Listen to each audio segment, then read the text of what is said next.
บดหน่อยจะหน่อยมั้งบดได้บ่เธอเขาเฮือดได้เนี่ย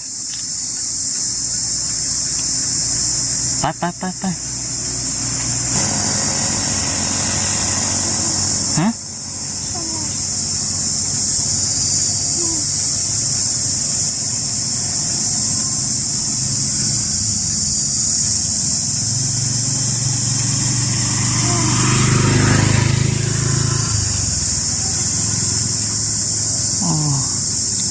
ไปหากามาแต่ชิโน่ผ่านพี่น้องเนาะสิมักเกี่ยงแน่แล้วก็อันปลาทูแน่กับกุ้งแล้วเขาไปสู้กันคือมาอันบำรุงคนบอกแข็งแห้งแข็งแห้งอยู่หักบานไม่สติบ้านที่เป็นเงินของผู้ใหญ่เพิ่นนี่เด้อผู้ที่เพิ่นเฮ็ดห้านให้ได้นี่แหละดีใจบ่ใหญ่อยู่ดิขอบคุณเพิ่นแน่คือจังฮะอ้าวมีบ่นี่อัดเก็บไว้ถือไปเฮ็ดเวียกยิ่งเลยคนมันเจ็บเนาะคนมันเจ็บเป็นอย่างต้องคนมันเจ็บเกิดเป็นอย่างต้องหลั่งกันไว้นะยินเขาโบเจ็บคนไหนด้วยอะไรครับเพื่อนแล้วยังเอาเครื่องมาให้เขามิดเลยสิหรือว่าบวชแล้วเนาะขอกลับบ้านเลยแล้วคือว่าจะกับตัวนี้บมีเงี้ยแล้วก็ขึ้นไปเอาเวลาให้หางานห้องซิมให้ซิมก่อนมาเลยเนาะเอามานั่งถาว่าเข้ากับบ้านเดือนเจ็บจนให้เพราะว่าในระยะทางที่ว่าเขาที่ไปมันก็เวลารถใหญ่มันกับพอนั่นเนาะมันรถเนาะเวลารถใหญ่นะพี่น้องมันบ่หึงดอกจากทางบ้านจากทางขึ้นไปบ้านช้างแก้วเพิ่นยังบ่ได้ฮอดบ้านช้างแก้วไปดอกอยู่ในระยะกลางนี่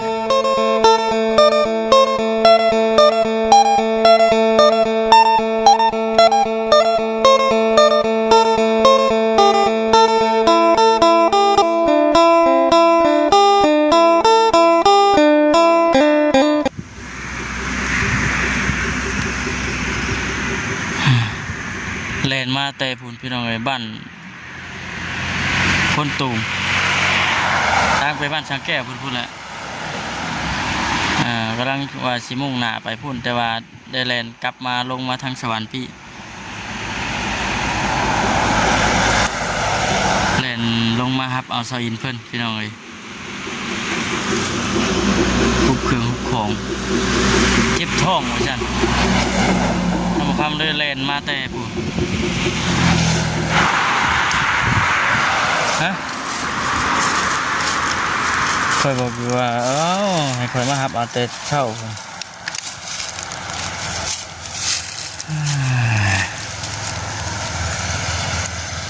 เป็นยังไงอาการตอนนี้เมื่อยท้องยังเจ็บอยู่เลยเจ็บมันกิ้วมันกระเพาะบ่ยังกินข้าวบ่ตรงเวลาใช่ไหมไป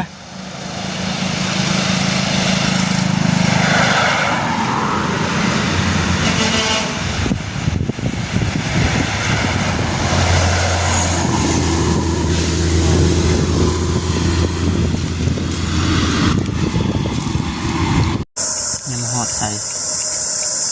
เป็นได้ทับฮะเมื่อยบดหน่อยจะหน่อยมั้งบดได้บ่เธอเขาเฮือดได้เนี่ยไป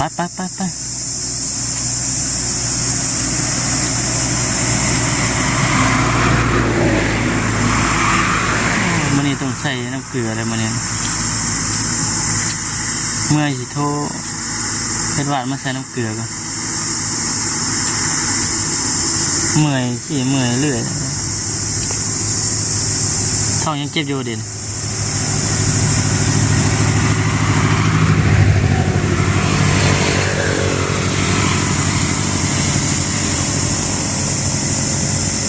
ไป